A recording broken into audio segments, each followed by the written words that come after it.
बता दें, घोसी उपचुनाव में मिली करारी हार से बीजेपी को जबरदस्त झटका लगा है। बीजेपी को न सिर्फ हार मिली है बल्कि पिछले साल के मुकाबले उसका वोट प्रतिशत भी कम रहा है। घोसी उपचुनाव के अलावा खतौली और मैनपुरी लोकसभा उपचुनाव में भी लगभग इसी तरह के आंकड़े देखने को मिले थे, जहां सपा गठबंधन को एक तरफा जीत मिली।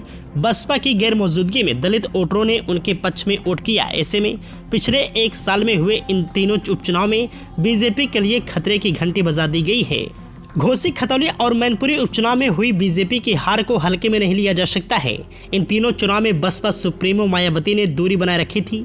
ऐसे में बसपा के वोट बैंक का फायदा सत्ताधारी पार्टी नहीं उठा सकी और दलितों को लुभा नहीं पाई। बसपा के वोटरों ने सपा व आरएलडी के समर्थन में वोट किया। घोसी की ही बात करें तो 2022 के चुनाव में यहां से सपा के दारा सिंह चौहान को जीत हासिल हुई।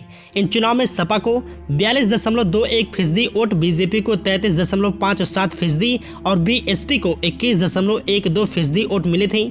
इसी साल जुलाई में दारा सिंह चौहान इस्तीफा देकर बीजेपी में शामिल हो गए, जिसके बाद इस सीट पर उपचुनाव कराए गए और बीजेपी ने दारा सिंह चौहान को ही टिकट दे दिया।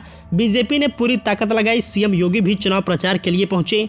दलितों को रिझाने के लिए चर्चित गेस्ट हाउस कांड तक जिक्र किया, जब मायावती पर हमला किया गया।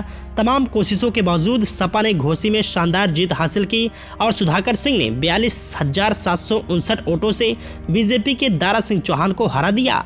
सपा का वोट प्रतिशत भी बढ़कर 57.2% हो गया। इसमें दलित वोटों की सबसे बड़ी हिस्सेदारी रही।